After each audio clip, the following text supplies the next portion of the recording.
오늘 은혜 받으실 말씀은 이사야 9장 6절에서 7절까지 말씀입니다. 이사야 9장 6절에서 7절까지 말씀을 다 같이 봉독하겠습니다. 이는 한 아기가 우리에게 낳고 한 아들을 우리에게 주신 바 되었는데 그의 어깨에는 정사를 메었고 그의 이름은 기묘자라 보사라 전능하신 하나님이라 영존하시는 아버지라 평강의 왕이라 할 것임이라.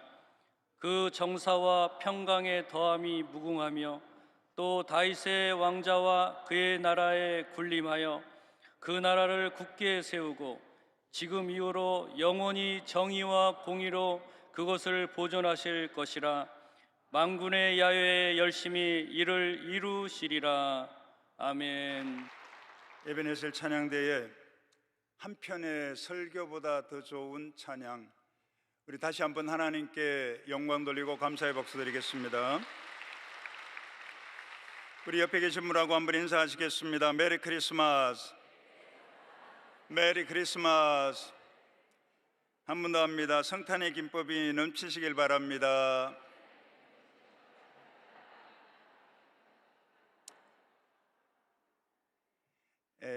예배 끝나고 인사는 이어서 하시고요. 한번 따라하겠습니다. 한 아기가 우리에게 낳고, 한 아기가 우리에게 낳고. 성탄절을 메리 크라이스트 메스라고 합니다. 이게 처음 제정될 때는 이날만큼은 하루 종일 아기 예수님의 예배하자, 찬양하자는 그런 의미로 시작을 했다고 합니다. 그런데 오늘 12월 25일 성탄절 하루뿐만 아니라 우리 1년 365일 떠나가서 일생을 통하여서 예수님만 찬양하고 영광 돌려야 될 줄 믿습니다. 오늘 한 아기가 낳으셨다고 하셨는데, 오셨는데 왜 한 아기로 낳으셨을까요? 궁금하지 않습니까? 개선장군으로 오시든지 아니면 군림하는 왕으로 오시면 더 세상 사람들이 더 굴복하듯이 따르고 믿지 않겠습니까? 그런데 낮고 낮은 곳, 천하지 천한 곳에 누일 곳이 없어서 말귀에 누이셨다고 성경은 증가하고 있습니다. 그 이유에 대해서 잠시만 은혜를 나누기를 원합니다. 먼저 감추이셨다는 것입니다.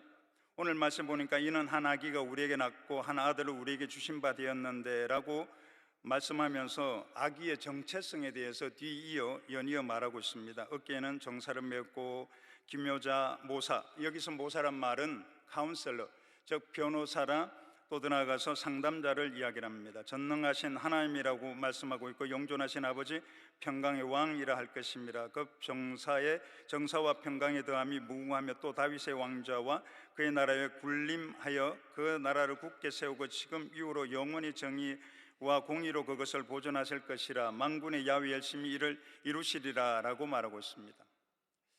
어떤 사람들에게는 이 아기로 난 것이 구주 예수 그리스도로 말미암아서 구원받는, 인류를 구원하는 것으로 열려있는 사람이 있는가 하면 어떤 사람에게는 이것이 가려져 있다는 것입니다.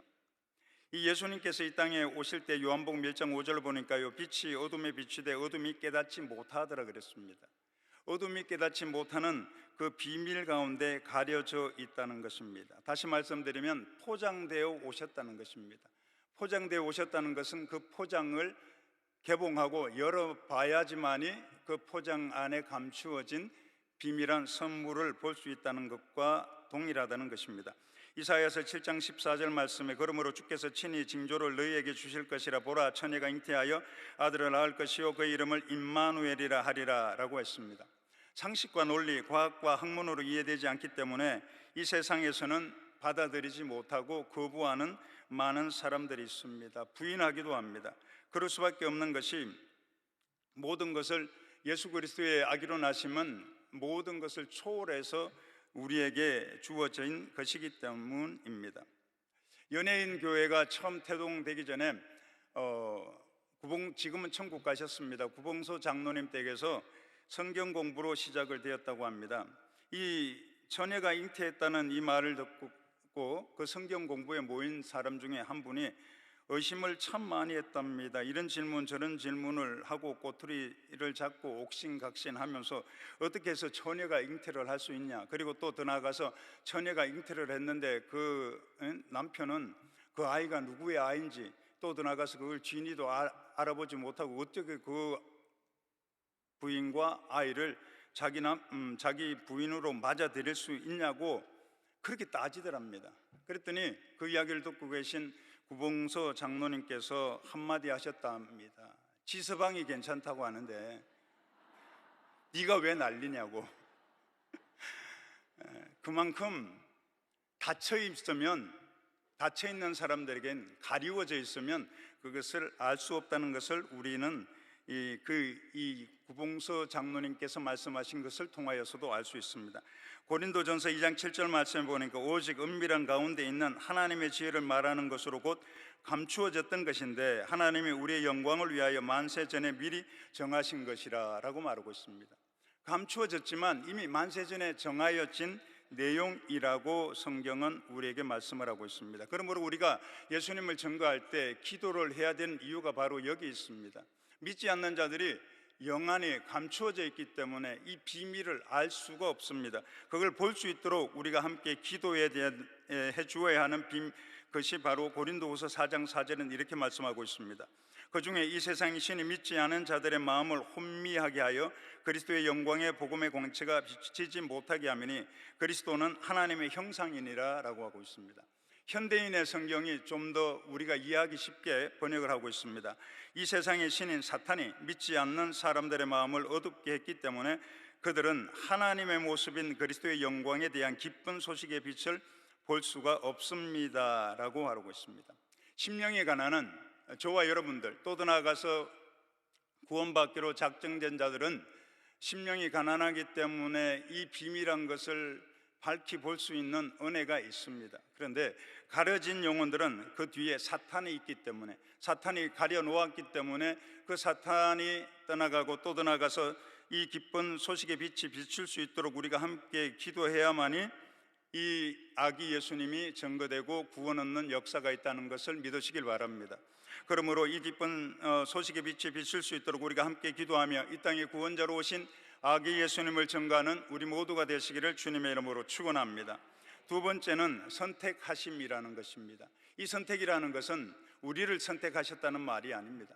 예수님께서 이 땅에 어린아이로 오기도 작정하신 것이 예수님께서 친히 선택하신 것이고, 이 땅에 죄악 많은 세상에 죄를 전혀 모르시는 분이 오시기로 한 것도 예수님께서 친히 선택하셨다는 것입니다. 빌립보서 2장 6절 말씀에 보니까 그는 근본 하나님의 본체시나 하나님과 동등됨을 취할 것으로 여기지 아니하셨다고 했습니다. 하나님과 함께 하나님 보좌의 우편에서 계셔도 되는데 하나님과 동등됨을 취할 것으로 여기지 아니하시고 이 세상 가운데, 죄악 많은 세상 가운데 영원히 죽었던 자들을 구원하시기 위해서 오시기로 우리 예수님께서는 인간의 몸을 입고 오시기로 선택하셨다는 것입니다. 이사야서 53장 2절 말씀에 보니까 그는 주 앞에서 자라나기를 연한 순 같고 마른 땅에서 나온 뿌리 같아서 고운 모양도 없고 풍채도 없은즉 우리가 보기에 흠모할 만한 아름다운 것이 없도다 라고 했습니다. 그러다 보니까 무슨 일이 생겼는가 하면 흠모할 만한 것이 없으니까 자기 땅에 자기 백성에게 왔는데도요, 자기 백성이 맞아들이질 않는 겁니다. 반기질 않는 겁니다. 환영을 하지 않고 영접하지 않는 것입니다. 요한복음 1장 11절에 보니까 자기 땅에 오매 자기 백성이 영접하지 아니하였으나 라고 말하고 있습니다. 자기 땅, 자기 백성에게 왔음에도 불구하고 그 백성들과 그 땅에서 반기지 아니하고 영접하지 않는 안타까운 상황이 되고 말았다는 것입니다. 얼마나 큰 상처겠습니까? 그런데 사랑은 상처받기를 허락하고 상처받기를 선택하는 것입니다. 예수님께서 이 땅에 아기로 오신 이유는 바로 상처받기를 작정하고 오셨습니다. 여기 예배드리는 분들 가운데 상처받기를 원하신 분 있으면 손들어 보시기 바랍니다. 아무도 없을 것입니다. 그리고 교회 안에서는요, 가해자가 없어요. 다 상처받은 피해자입니다. 다 피해만 받았다고 합니다. 왜 그랬을까요? 바로 여기에 비밀이 있습니다. 예수님께서 상처받기로 작정하고 오셨기 때문에 우리 예수 믿는 사람들은 우리 주님을 따라서 상처받는 것을 각오해야 된다는 것입니다. 공지영 작가가 사랑은 상처받는 것을 허락하는 것이다라는 책을 썼습니다. 사랑은 상처받는 것을 허락하는 것입니다.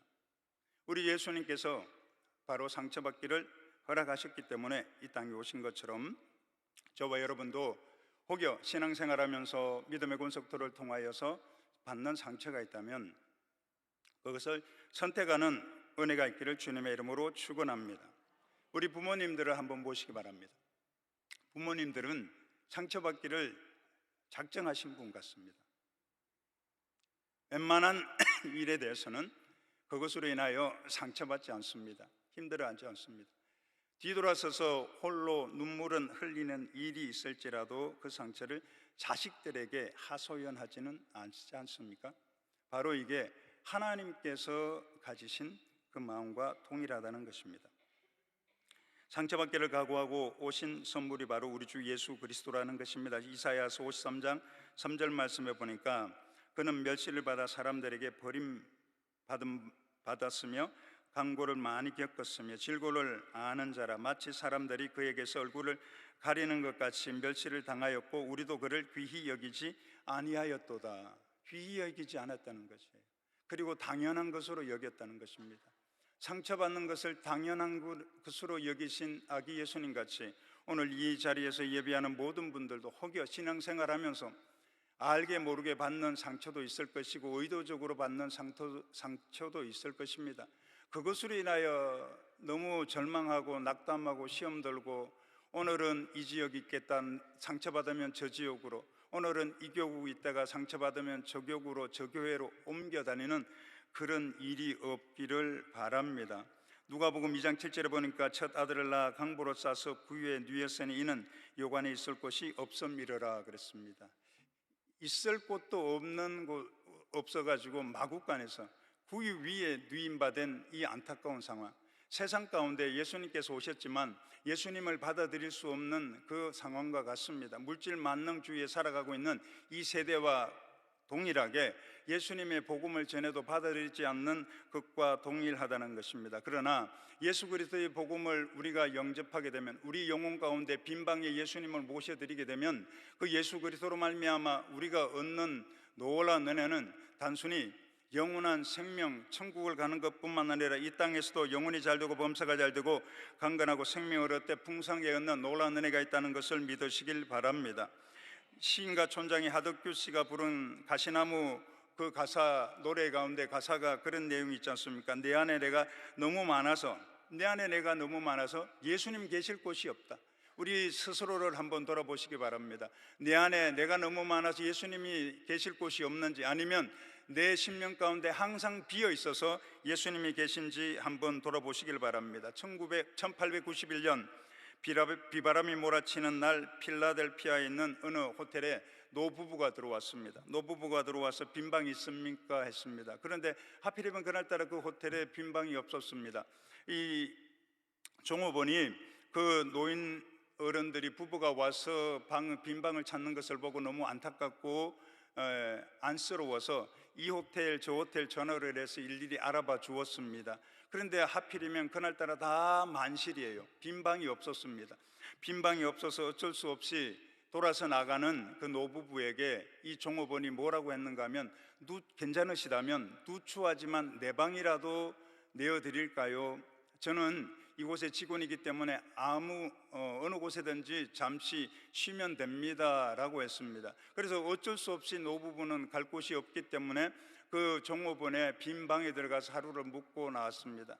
그리고 난 다음 2년이 지났습니다. 2년이 지난 이후에 이 종업원에게 뉴욕에서 편지 한 통이 왔습니다. 항공권이 함께 있었습니다. 그러면서 그 내용에는 뭐라고 적혀 있었는가 하면 필라델피아에서 뉴욕으로 건너오라는 것이었습니다. 뉴욕으로 와서 어떻게 해서 그 감사 인사하는데 2년씩이나 걸렸나. 이 뉴욕에서 와봤더니 아주 뉴욕에 있는 큰 거리에 멋지게 지어진 호텔 앞으로 데려갔다고 합니다.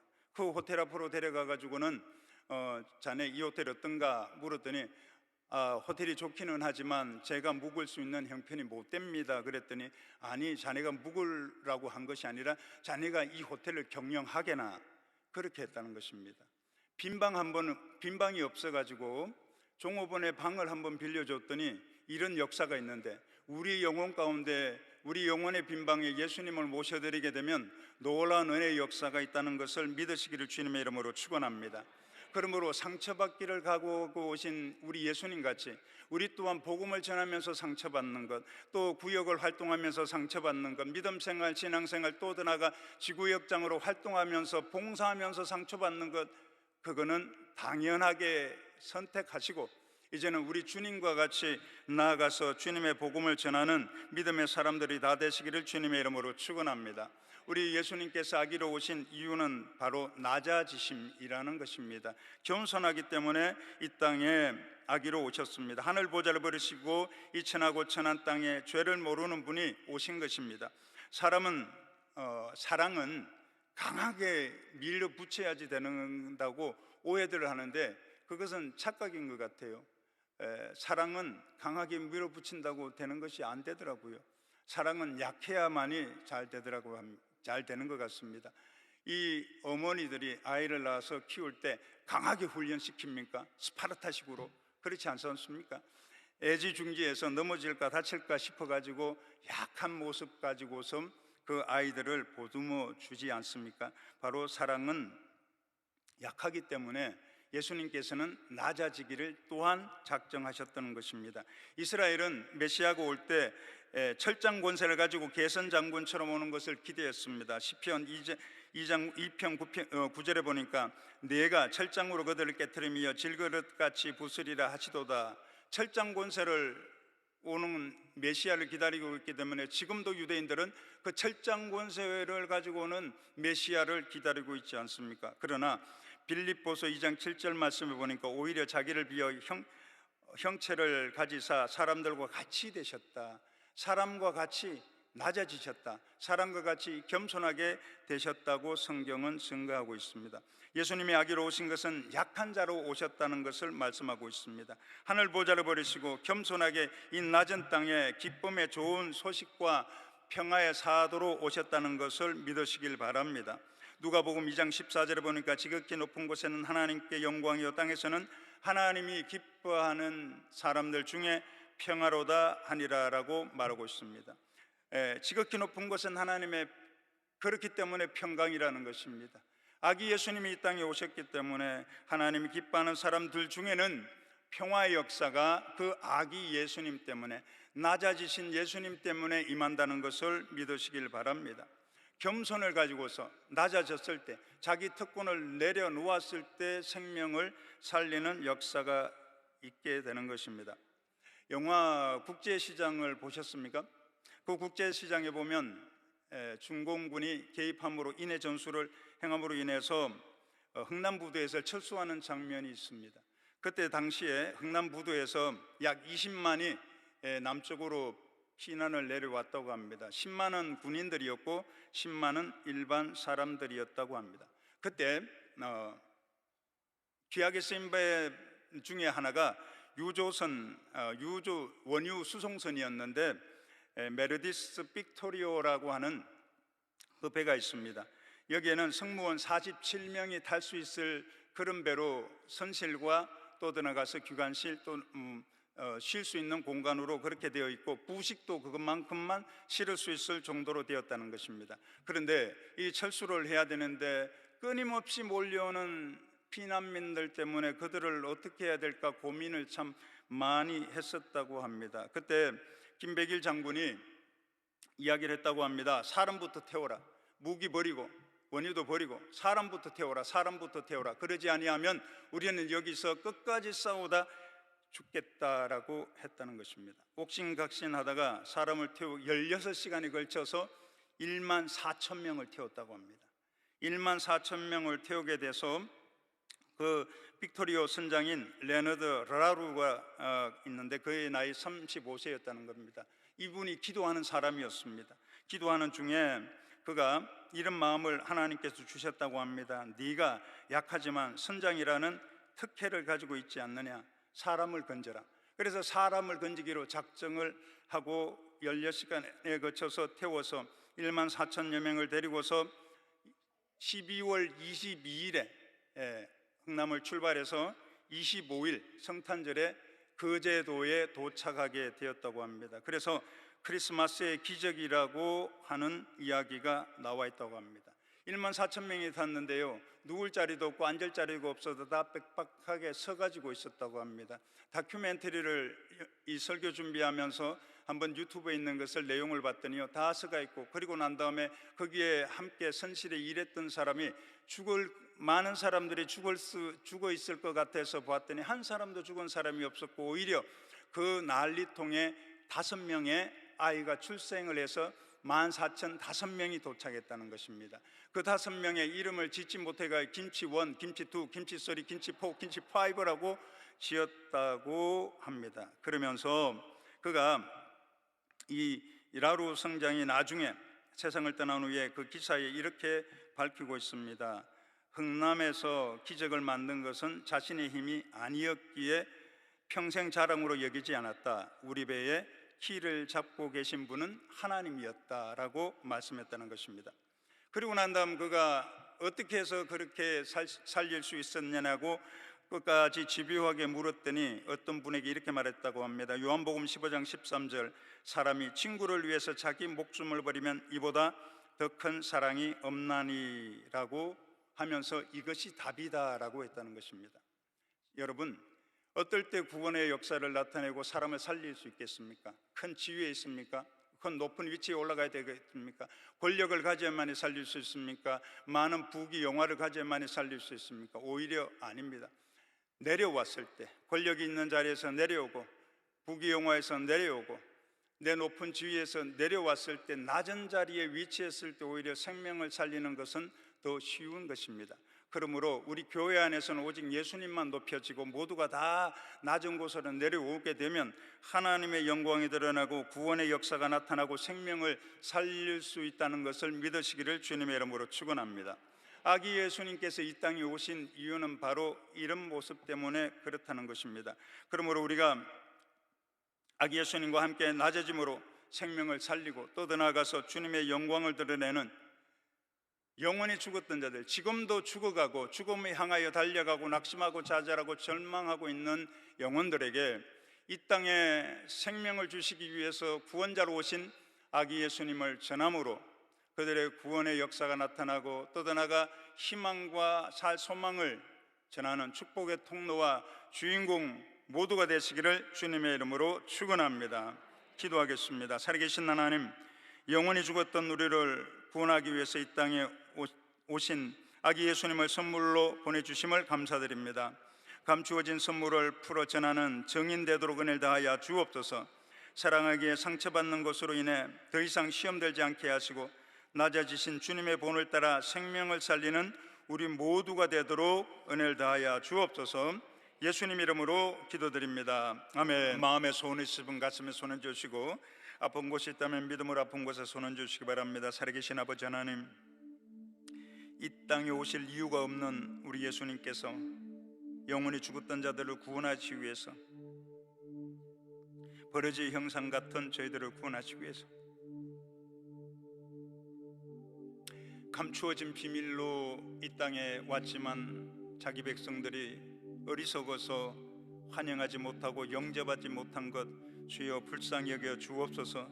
지금도 수많은 사람들이 포장된 선물 같은 우리 예수님을 바라보지 못하고 듣지 못하고 깨닫지 못하는 안타까운 상황이 있습니다.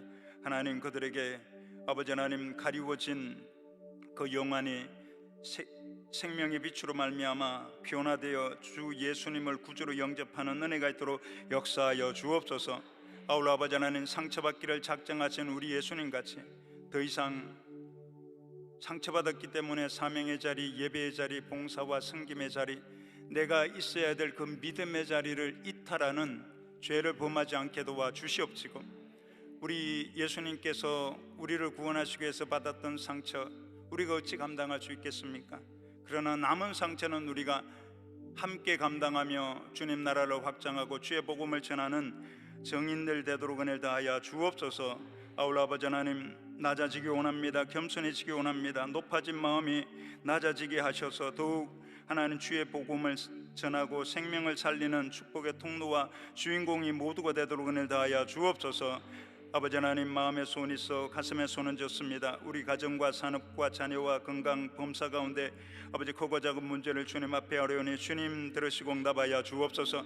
예수 이름으로 명하노니 모든 문제를 갖다 주는 어둠의 권세는 떠나갈지어다. 응답이 임할지어다. 기적이 일어날지어다. 장막의 문제 해결될지어다. 사업의 문제, 재정의 문제 해결될지어다. 진로와 진학과 만남과 결혼과 태열매가 유학과 학위 취득과 공무원 시험과 자격증 시험 승진의 복이 임하도록 은혜를 다하여 주옵소서. 하나님, 연약한 육신 가운데 있어 믿음으로 손은 졌사오니 그가 채찍에 맞음으로 나무를 입었다 하신 말씀대로 우리 주님께서 치료하는 강선을 바랄 줄 믿습니다. 2000년 전에 이미 우리 예수님께서 채찍에 맞으실 때의 모든 질병을 다 가져간 줄 믿사오니 주님께서 치료한 그 치료 오늘 이 시간 허락하여 주옵소서. 나차는 예수 이름으로 명하노니 불법 주차한 병만은 한 길로 왔다 이 길로 떠나갈지어다. 나음을 받을지어다. 기적이 일어날지어다. 완전하고 깨끗함 받을지어다. 머리부터 발끝까지 오장육부백지사지는 강건할지어다. 암세포가 사라지게 도와주시고 불치병이 치료되게 하여 주옵시며 하나님, 우리 주님께서 은혜를 허락하사 아버지 하나님, 모든 육신의 연약함이 완전하고 깨끗하게 치유되어서 주님의 복음을 증거할 수 있는 하나님의 사람으로 변화되도록 은혜의 위원을 다할 줄 믿습니다. 믿음대로 될지어다. 좋은 일에 쓸지어다. 예수님 이름으로 축복하고 기도드립니다. 아멘. 지금은 우리를 구원하시기 위해 이 땅에 오신 구주 예수 그리스도의 무한하신 은혜와 독생자 예수님을 이 땅에 보내신 하나님 아버지의 한없이 넓고 크신 사랑하심과 보혜사 성령님 내주 내재 교통인도 충만케 하시며 성탄의 기쁨 가지고 나아가 승리하기로 결단한 믿음의 권속들에게 이제로부터 영원히 함께 있을지어다. 아멘.